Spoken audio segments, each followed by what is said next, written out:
जी, अस्सलाम वालेकुम। मेरा नाम है एहसन रज़ा।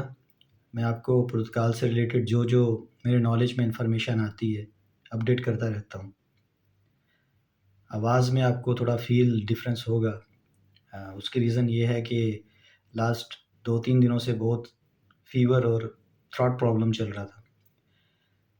ये मई का महीना चल रहा है अभी और स्टिल यहाँ पर टेम्परेचर जो है 8, 9, 10, 11 ये टेम्परेचर चल रहा है।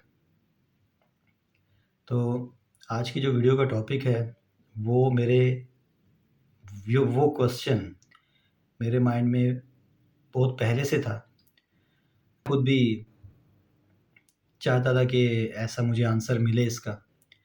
फिर मैंने एक मशहूर यूट्यूबर से कॉन्टैक्ट किया जब मैं मस्कत में था।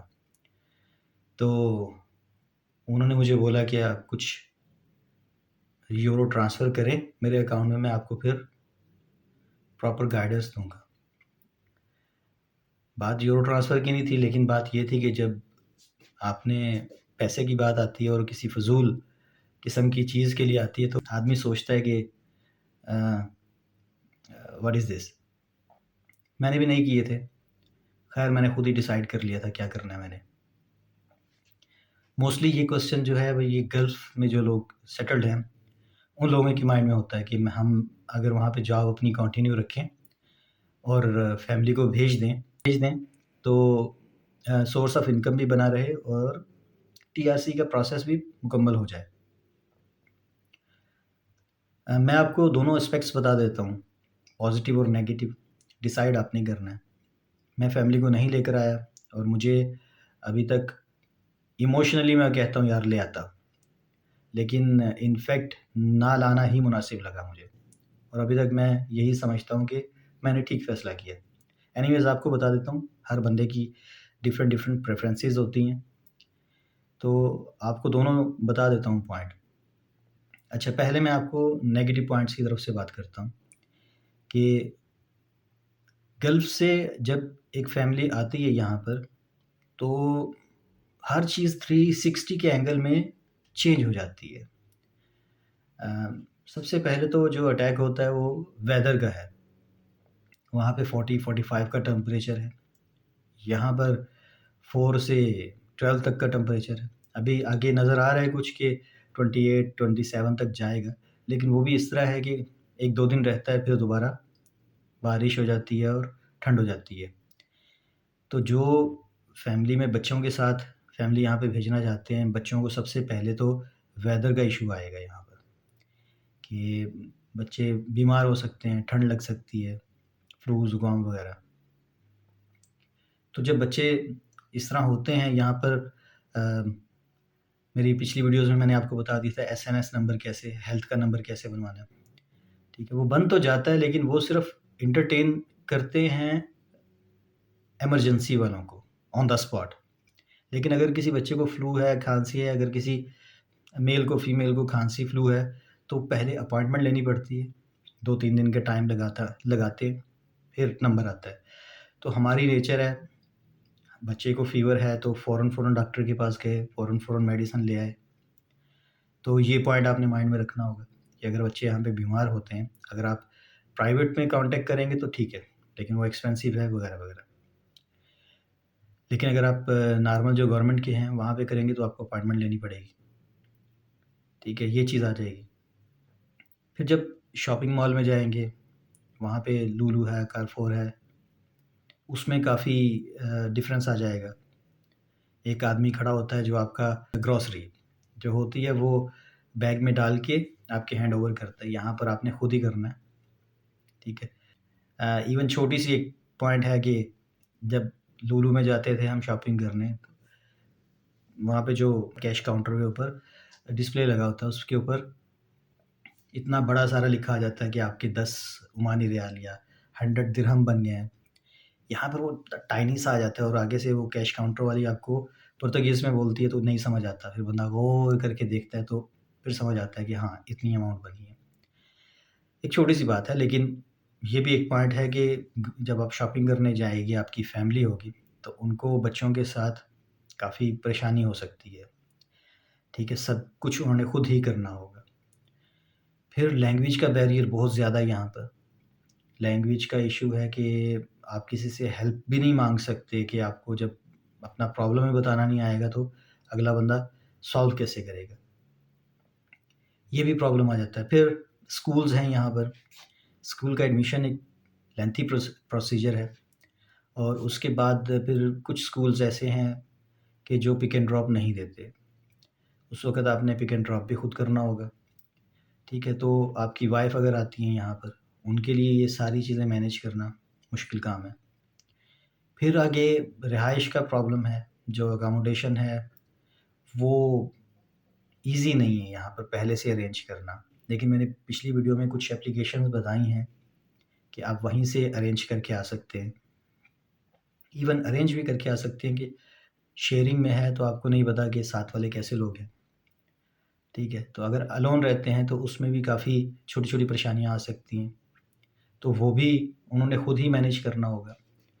तो ये सारी चीज़ें आपने खुद ही डिसाइड करनी होंगी। पॉज़िटिव की तरफ देखें, और भी हैं नेगेटिव लेकिन वो छोटे-छोटे हैं, पॉज़िटिव की तरफ देखें। यहाँ पर अगर आप अपने लाइसेंस को इंटरनेशनल करवा के ले आते हैं, 1 साल तक वैलिड होता है। मैंने अपनी पिछली वीडियोज़ में वो भी बताया, आपको डिस्क्रिप्शन में ये सारी वीडियोज़ मिल जाएँगी, लिंक उनके। अपने आप इंटरनेशनल लाइसेंस को कैसे लोकल लाइसेंस को इंटरनेशनल में कैसे कन्वर्ट कर सकते हैं, ठीक है? तो अगर आप लाइसेंस कन्वर्ट करवा के अपनी वाइफ़ को दे देंगे, गाड़ी यहाँ पर सस्ती मिल जाती है। 1000 से 2000 यूरो में आपको पुरानी गाड़ी मिल सकती है, मैनुअल में। तो गाड़ी ले लें, तो आपकी ट्रांसपोर्टेशन का मसला ख़त्म हो जाएगा। बच्चों को अगर कहीं मेडिसिन के लिए लेकर जाना है, उसका ख़त्म हो जाएगा मसला। सबसे अच्छा पॉइंट ये होगा कि यहाँ पे स्टीयरिंग वाला प्रॉब्लम नहीं है, घूर-घूर के देखना फ़ीमेल को। पाकिस्तान में बहुत ज़्यादा है, गल्फ़ में भी है, ठीक है?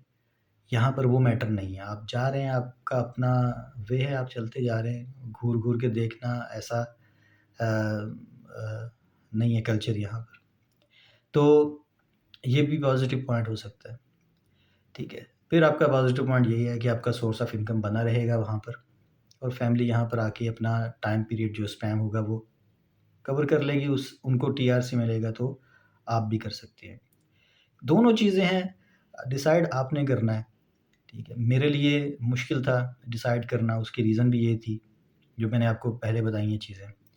जब तक जॉब नहीं मिलती तब तक फैमिली भी सर पे है, प्लस माइनसेस भी आते हैं फैमिली के साथ। बंदा वैसे ही डिस्टर्ब होता है मेंटली, सोर्स ऑफ इनकम ना बना हो। खर्चा जो है बहुत स्पीड में निकल रहा होता है, पैसे बहुत स्पीड से लग रहे होते हैं, सेविंग आपकी जो है वो उड़ रही होती है, तो ये भी चीज़ें हैं। तो दोनों फैक्टर्स मैंने आपको बता दिए, डिसाइड आपने करना है कि आप किस तरह अपने आप को मैनेज करते हैं। लेकिन ओवरऑल मैं देखूँ तो फैमिली को भेजना मेरे मेरे पॉइंट ऑफ व्यू से वो मुनासिब नहीं है। क्योंकि आप तो यहाँ पर आके अकेले होंगे तो कर लेंगे गुज़ारा, प्लस है, माइनस है। उसके बाद कुछ जगह ऐसी आती हैं जहाँ पे आप अपने राइट के लिए फ़ाइट कर सकते हैं। फीमेल्स में वो चीज़ नहीं होती, ठीक है? तो उन्हें प्रॉब्लम ज़्यादा फ़ेस करनी पड़ती है। वेदर का सबसे ज़्यादा मसला है, मुझे तो वेदर का नज़र आ रहा है, ठीक है? वेदर जो है वो अ, अनप्रेडिक्टेबल है, एकदम बारिश शुरू हो जाती है, एकदम धूप निकल आती है। गूगल वेदर कुछ और बताता है और हो कुछ और जाता है। तो जॉब यहाँ पर मिलना मुश्किल है, लैंग्वेज जब तक नहीं आती। जब लैंग्वेज के लिए क्लासेस होंगी, तो वाइफ़ बच्चों को छोड़ के कैसे क्लासेस अटेंड करेगी? ये भी एक क्वेश्चन मार्क आता है, ठीक है? पिछली वीडियो में मैंने आपको अ, यहाँ पर अच्छी जो एप्लीकेशंस हैं, कारामत जो एप्लीकेशंस हैं, वो बता दी थी, वो भी देख लें। उसके अंदर लैंग्वेज का भी प्रॉब्लम काफ़ी हद तक सॉल्व हो सकता है, काफ़ी हद तक, नॉट नॉट कंप्लीटली।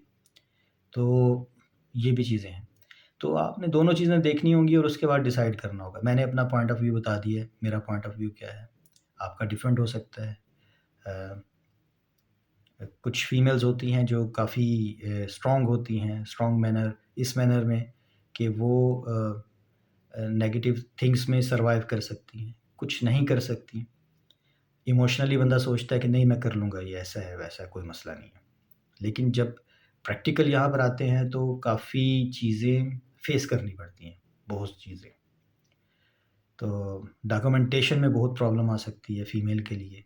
मेल होते हैं वो तो पैदल चले जाते हैं या कहीं न कहीं किसी न किसी तरीके से वेटिंग वहाँ पे लग के कर लेते हैं अपना काम। एजेंट के थ्रू मैं कभी रिकमेंड नहीं करता और ना मैं अभी करूँगा। मैं हमेशा कहता हूँ अपने डॉक्यूमेंट्स खुद बनाएँ। उसका बेनिफिट ये है कि आपको पता होगा कि आपने क्या-क्या डॉक्यूमेंट सबमिट किए हैं।